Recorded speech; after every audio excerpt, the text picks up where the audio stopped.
joining today, and then to also reiterate that since we are covering a lot of information, don't worry about taking a million notes. We will send out the slides after we are all done. And then be sure to follow Kim and I on social media. On Facebook, it's just gonna be our first and last name. And then on Instagram, it's gonna be right under our emails here. We are posting stuff daily. And a lot of this stuff is what we've posted throughout the week. So some people may have gotten it a little bit early just because they follow us on there. But with that all being said, we will have time for questions at the end if you guys want to wait, if it is something pertinent, or if we're on a slide and you really want to get it out, just go ahead and put it in the chat. We will keep an eye on that. And then if not, we'll get to all the questions at the very end. But with that being said, I know one of the major topics is going to be the GDP. We obviously saw all the headlines this last week talking about the second quarter plummeting to 32 or plunging down 32.9%, and it's the worst decline ever. Yes, we understand that is horrible news, and I don't want to overshadow that at all, but I just want to continue to reiterate that a recession does not equal a housing crisis, and all the information we are going to be talking about for the next 25 minutes or so is going to go ahead and reiterate that. So, jumping into things, we want to talk about the housing market and what we're seeing happening with consumers and what Morgan Stanley is saying. You know, they are giving us a little bit of hope by saying, we believe. So we started out a few months ago when all this started happening, talking about what type of shape of recovery we are going to have. It was going to be V-shape, a U-shape, a W-shape, L-shape. But, you know, as Morgan Stanley is saying here, I want to give everyone a quick reminder to mute if you have the chance, because we are covering quite a bit today. But with that being said, they are stating, like you guys are reading here, that we are going to have a V-shaped recovery, and where the that was where we had the sharp decline, where the economy pressed pause. And then now as things are opening back up, we are starting to see things happen. But once again, reiterating that a recession does not equal a housing crisis. Going on to our next step here, we want to give you guys a look at where consumers are at and what they are kind of doing, spending, saving, and so forth.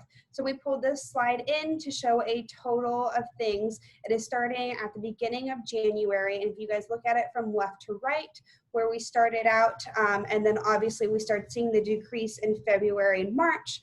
That was a drastic one, and then consumers are slowly starting to spend more and more money as the months are going on, and they're not necessarily keeping their hands in their pockets anymore.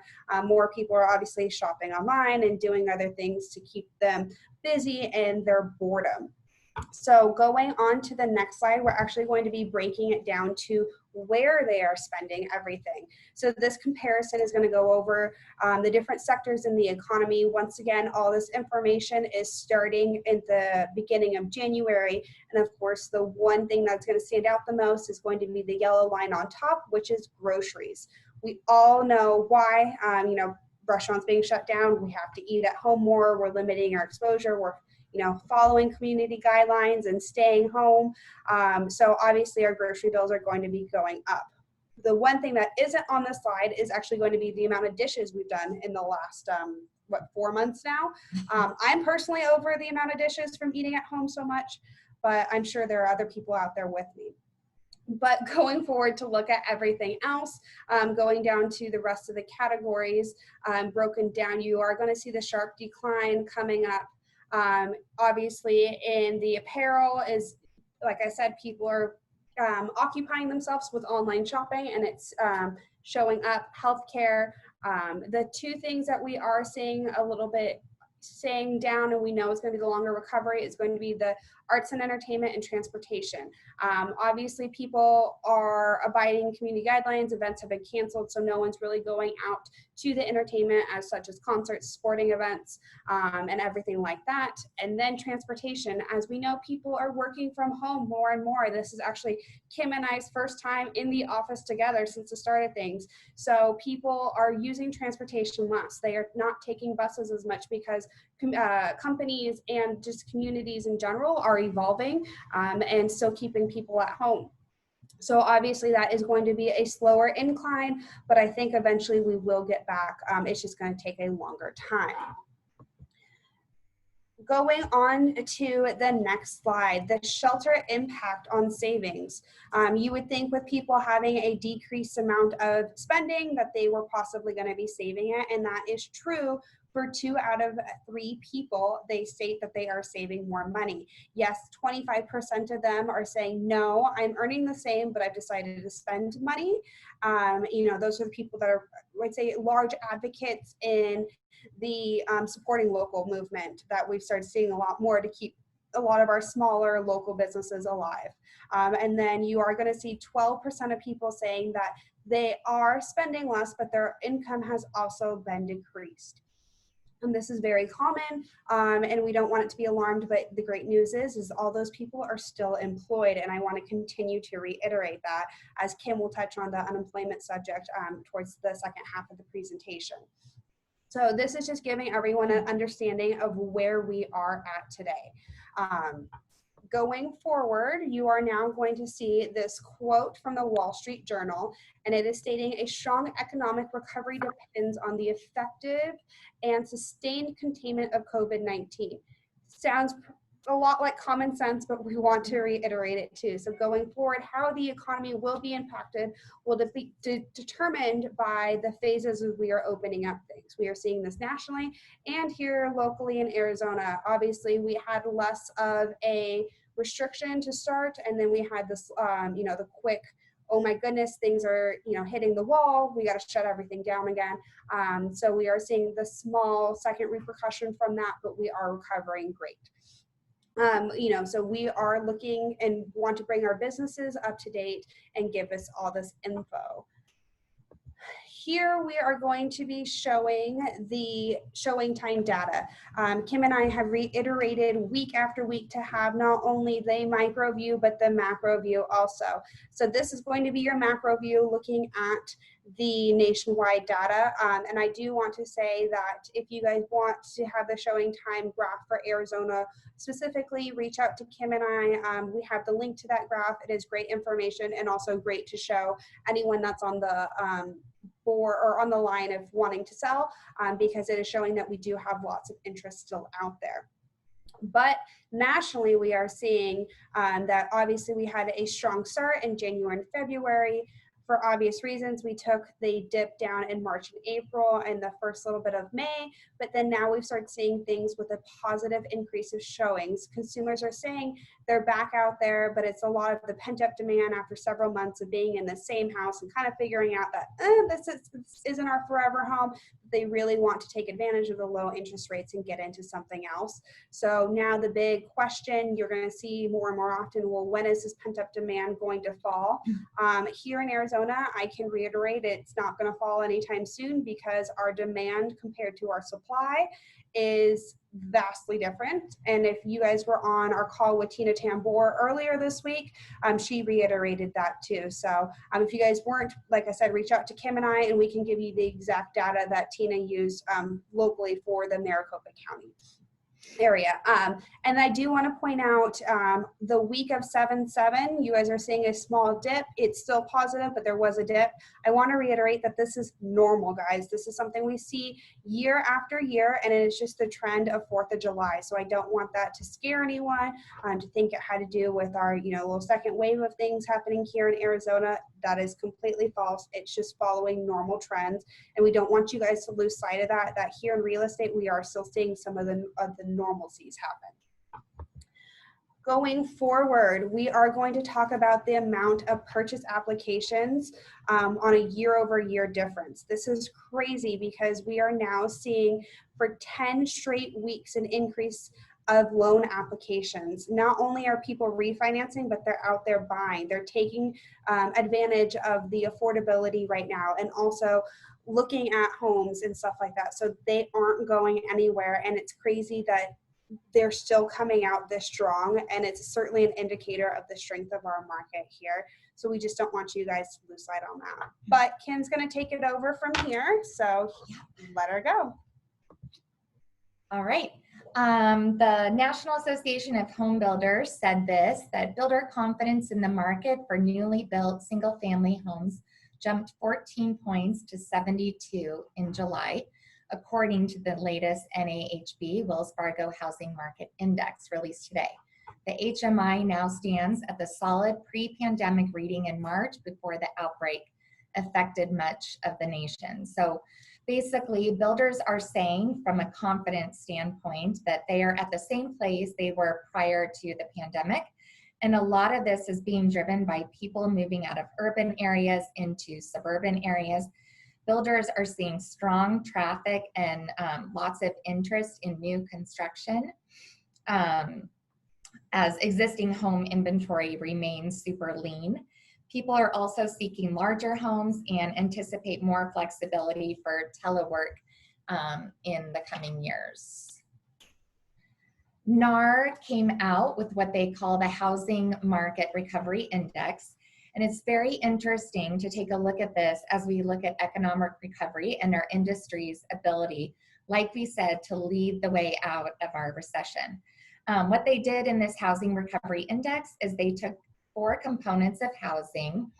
They took demand, supply, price, and time on market. And what they did is they took those into an index compared to February 1st of this year. So if you remember, January and February, we started this year extremely strong in the housing market. And we are actually almost at where we were in February. So we are very close to where we started. So that should definitely be an encouraging sign as we move forward. I think we're going to see a lot of innovation as we go forward and do business safely. And our business is definitely an example of this. So kudos to all of you. If you can remember 3 months ago, it was very hard. It was very hard to do some of the things that we needed to do to make transactions happen. And then all of a sudden, look at all of us now making it happen, doing it safely so that our clients feel safe and comfortable buying and selling homes. The next thing to look at as we are discussing market recovery is unemployment and what that will look like moving forward. This is an updated graph from basically everything that we have talked about in the last few weeks. It's just a lot easier to read and understand. There's certainly some misinformation out there in the media saying that over 40 million people are unemployed. That is simply just not true. The unemployment number for June was 11.1%. And this graph is showing that 51 million people, as you can see at the end in orange, 51 million people applied for unemployment, but only 16.2 million collected unemployment. So people are getting their jobs back. We temporarily pushed the pause button and are slowly getting back to work as more things reopen. And basically a lot of the employment that we saw was just temporary. This next graph here is a simplified look at the cumulative new filings and currently collecting unemployment. It climbed, as you see, to 51 million. And the difference here is that people have actually gone back and gotten jobs. We talked about the previous unemployment report where 4.8 million jobs were added last month when they originally predicted that 3 million jobs were added back. 4.8 million jobs were added last month. We also discussed a few weeks ago that 65% of people unemployed right now are under the age of 25. Now, I don't wish that on anybody's kid, especially my own, but we have to understand that in our industry, that is not the person that's going to be buying a home. 16 million people out of work is definitely not a good thing. And my hope is that that number keeps decreasing month over month. And, but I'm just trying to clarify this information so that you know, there's a lot of fear out there and we need to make sure that we are educating our clients. And in the famous words of Mr. Anthony Penna, we're here to clarify, not terrify. Yes. And looking here, potential buyers coming to the market. As people come back to the market, to the workforce, they are coming back to the market and they're buying homes. As unemployment improves, as it is forecasted to definitely do so, buyers are coming back and more buyers are able to transact in a home. And if you look here, you will see that 729,000 jobs, millennials jobs, came back to the market. There were 903,000 jobs that came back for 35 to 44 years old. And then if you jump up and see 55 plus, there were 1.3 million jobs that came back. And remember, those are the people that are buying homes. The next question is the question of forbearance. Forbearance is a tool that has been put in place to help people weather the storm of losing a job, financial hardship during this pandemic. And it was not set up for people to not pay their mortgage. And a question that comes up is, after people come off of forbearance, they are still in trouble, they still don't have a job, and they can't make their payment. So are we about to see a flood of foreclosures coming to the market? And according to the top financial analysts that we've been following, they do not think so, because Black Knight reported that 77% of people that are in forbearance that are past due have 20% equity. And then you take that a step further to say that 90% have 10% equity. So basically 9 out of 10 people have options to sell and make money on their home. So let's think about this. Would you foreclose on your home if you had equity in your home? No, but there is fear in the market that this is going to happen. So we need to get that out there and share these numbers and the facts to, like we said, clarify, not terrify. So some of the alternatives that have been put in place, because we now have options, unlike in 2008, we did not have any options. The first one being the CFPB has given directive that you have the right to request and obtain an extension from 180 days to 360 days. So that's huge right there. The second one is just our historically low interest rates right now. People are able to refinance to hopefully lower their monthly payment.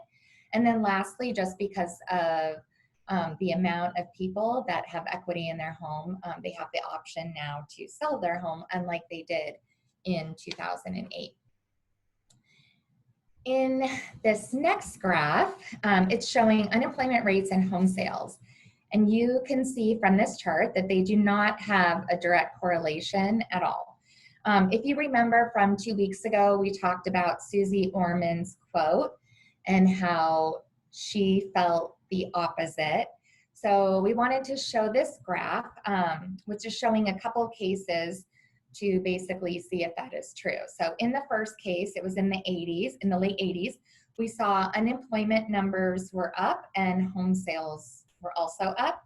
If you look at the second one, the second case was in the 2000s, the unemployment was up and home sales were also up. Now, the one that would be in question is number 3, around 2006, 7, and 8, where unemployment rate was up and the home sales were down, and that was in the Great Recession. So the next slide takes it even a step further. You can see that in 2006, 7, 8, and 9, the same time home sales were falling. Then they add on top of that the mortgage availability, and that is basically the difficulty it is to obtain financing. So the lower the index, the harder it is to get a loan. And it got extremely hard to get financing back then, and that was probably the leading cause for home sales to drop. It put people on the sidelines where they couldn't buy a home. So basically what we can take from this is, even in a rising unemployment situation, it does not have a direct correlation for having demand over the last 20 years. So that brings our presentation to a close. Hope you found this information to be helpful and took away a lot of great little nuggets that you can take and share with your clients to help. It is our job to get out there and to help clarify this information and this data that they're hearing in the media to alleviate some of those fears that are out there. So if anyone has any questions, feel free to bring your mic off mute and or put them in the chat. We are here to answer them for you. And like Kim said, we don't want this information to die with us. We want you guys to continually going out and sharing it with your sphere. Yes, this may seem a little redundant to a few of us, but we are in the industry. We are hearing this information frequently, unlike other people who are not. And so those are where a lot of the fears are driving from. And it's a great way, if you guys are looking for listings, these are a great time and a great way to approach the conversations by giving them all this information. Yes, to not be leading with our opinions, but be leading with facts. I have a question for you, Kim. Oh, sure. Does lawyers track like how many transactions they get in? Do you have a chart for that in the last 3 months, or how many have fallen out? I'm sure we probably could get that. Yeah, we could get that information for you. I know our cancellation rate is, at first we did see it skyrocket quite a bit. I mean, but that was to be expected. But I know our cancellation rate is back to normal, which is below 13%. Okay. And then for the amount of escrows, I don't have the exact number, but I do know last month was one of our best months yet. And we every week are over, I think we're over every day by like 23 escrows than we originally budgeted for. So we are busier than ever here at Lawyers, yes, which is also a great sign too. Hey, Taylor? Yes. Can you hear me? I could jump in on that one. Yeah, we are, from what we budgeted, currently right now we are up 28.4 opening orders per day from what we budgeted, which is up, like you're saying, the current trend the last 3 months. We had to redo our budget in July, and we are crushing that original budget, and that was based off COVID, cancellations. The one more important factor you should is everyone's saying, well, there's a refi boom. Is that why your opening's up?